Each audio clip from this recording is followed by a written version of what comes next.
다윗의 승리는 다윗 혼자만의 성취가 아니었습니다. 그것은 분명히 하나님의 주권적인 도우심이었습니다. 그뿐만 아니라 목숨을 걸고 다윗을 돕고 헌신한 사람들이 있었기 때문입니다. 그들의 용기, 인내, 헌신과 충성이 없었더라면 다윗은 이 땅에 이스라엘이라는 하나님의 나라를 제대로 세우지 못하였을 것입니다. 오늘 함께 봤던 본문을 보기 원합니다. 오늘의 배경은 아마도 다윗이 예루살렘에 정복하기 이전이었던 것 같습니다. 그는 압둘람 근처의 산성에서 피신하고 있었던 것 같습니다. 그리고 지금 베들레헴은 블레셋 사람에게 점령되었습니다. 15절입니다. 다윗이 소원하여 이르되 베들레헴 성문 겹 우물물을 누가 내게 마시게 할까 하매라고 합니다. 다윗의 혼잣말에 불과했던 것 같습니다. 아니면 주위 사람들 들릴 정도로 말했던 것 같습니다. 다윗은 지금 베들레헴 성문 겹 우물물이 생각납니다. 어느 성경 고고학자에 따르면 그 물은 깊은 우물로부터 솟아나는 시원하고 깨끗한 냉수였다고 합니다. 우리 약수터 물 같은 거 있잖아요. 그에 비해 지금 다윗은 진치고 있던 압둘람 근처의 물은 그다지 좋지 않았다고 합니다. 그렇기 때문에 다윗은 깨끗하고 시원한 물을 그리워했던 것 같습니다. 다윗은 베들레헴에서 태어났습니다. 어려서부터 이 우물물을 마시고 자랐습니다. 지금 블레셋과의 치열한 전투 중에 고향에 대한 향수로 인해서 육체적으로 또 정신적으로 피곤한 가운데 있는 것을 알 수 있습니다. 그렇기에 우물물에 대한 갈증을 애타는 마음으로 호소하는 그의 모습을 볼 수 있습니다. 우리도 그릴 때 생각나는 것들이 있지 않습니까? 다윗도 그런 마음으로 혼잣말을 하지 않았나 싶습니다. 근데 그 말을 듣고 세 용사가 목숨을 걸고 베들레헴 성문 곁 우물가로 나아갑니다. 그곳에는 블레셋 병사들이 있었습니다. 그들에 대해서 16절에 언급하길 세 용사가 블레셋 사람의 진영을 돌파하고 지나가서라고 말합니다. 어떻게 하였는지에 대해서는 모르지만 성경은 그들을 베들레헴에 있는 블레셋 부대를 꿰뚫고 나아갔음을 보여주고 있는 부분입니다.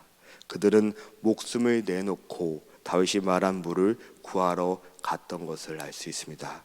그리고 그것을 다윗에게 줍니다.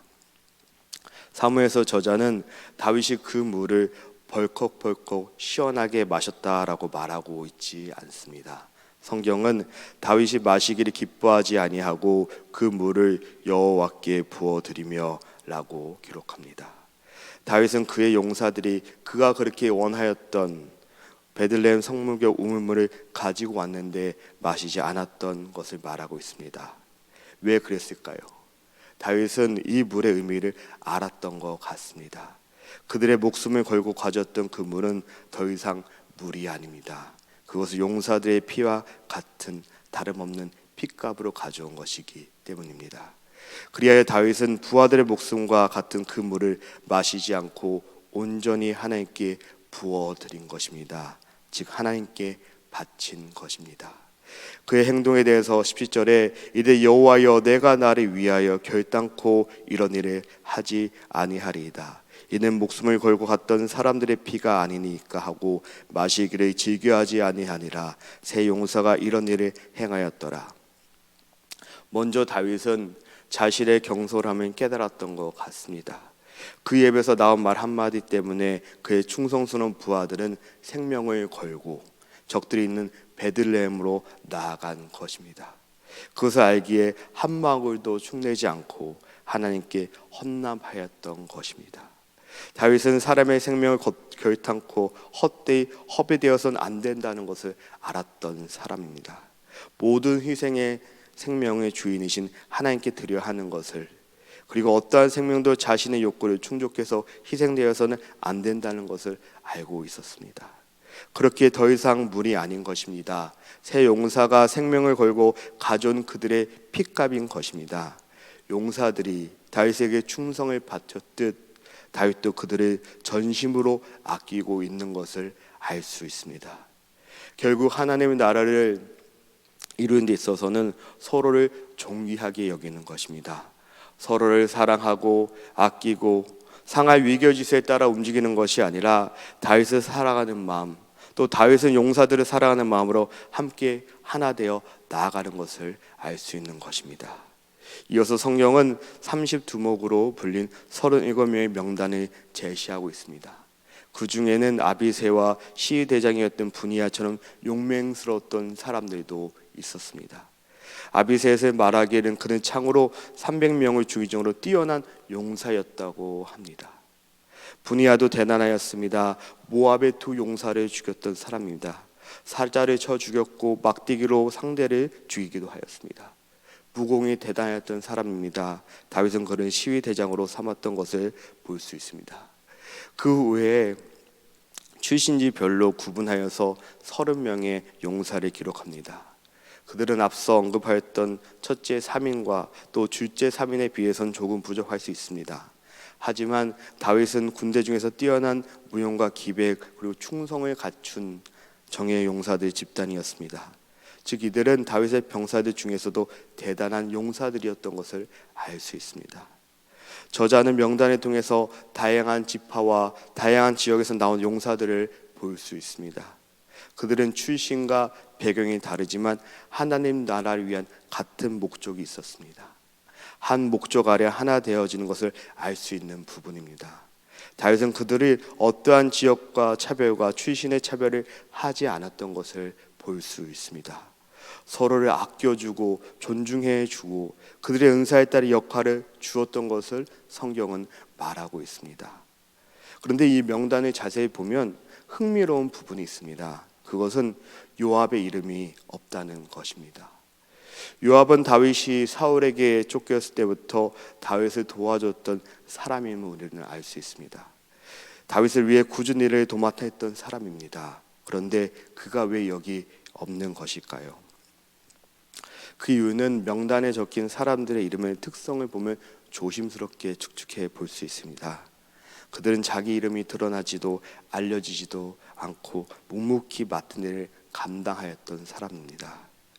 요압은 그렇지 않았습니다. 요압은 자기의 뜻이 있었습니다. 다윗의 명령에 순종하지 않았던 것도 알 수 있습니다.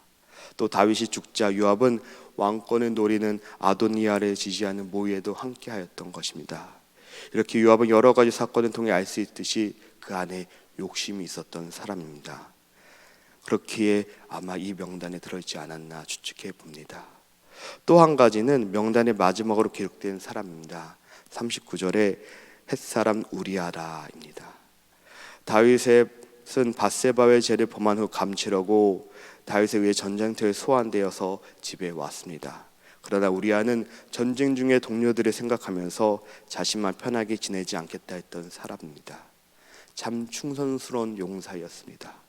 저자는 우리아를 기록함으로 통해서 다윗이 저지른 죄악을 다시 한번 기억시켜 주는 것 같습니다. 자신을 위해 열심히 다했던 충신은 우리아를 죽였던 다윗, 그 죄로 인해서 다윗을 다시 한번 생각나게 하는 것 같습니다.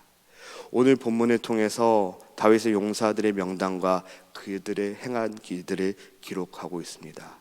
다윗의 한마디로 인해서 목숨을 걸고 그 우물의 물을 가져온 충성스러운 용사들이 보여집니다. 그리고 그와 함께한 충신들의 명단을 볼 수 있습니다. 다윗은 초라한 목동이었습니다. 그런데 오늘 본문을 통해 지금 그 옆에는 그를 돕는 많은 사람들이 있었습니다. 어떻게 이런 일이 가능한 것일까요? 그 이유는 그 뒤에 계시는 하나님이 있기 때문입니다. 하나님의 주신 비전이었고 사명이었습니다. 주님께서 그것을 이루기 위해서 그것에 나아감에 있어서 다윗 홀로 감당하라고 하지 않았습니다. 그것을 같이 감당할 동역자를 붙여주신 것입니다. 오늘 본문에서 보여준 다윗을 위해 목숨을 걸고 불을 가져온 용사들처럼 그들은 서로 사랑하고 아끼고 신뢰하고 동역하는 동역자들이었습니다.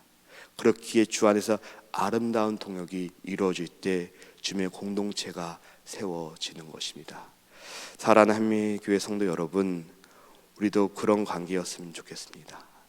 주님이 맡겨주신 몸된 교회를 잘 감당하며 나아감에 있어서 서로를 아껴주고 사랑해주고 나의 일처럼 기도해주고 품을 때 우리 한빛교회 안에서 하나님의 사랑이 흘러넘칠 줄 믿습니다. 낯선 타지에서 생활하는 가운데 하나님의 사랑인 나를 통해서 하나님의 사랑이 흘러나가게 되는 것입니다. 하나님의 사랑이 흘러나갈 때 믿음의 공동체로 이 땅 가운데 세워나가는 것입니다. 그렇게 함께 세워나가는 살아가는 한빛교회 성도님들이 되시기를 주님으로 축원하여 드립니다. 이 시간에 말씀 놓고 함께 기도합니다. 오늘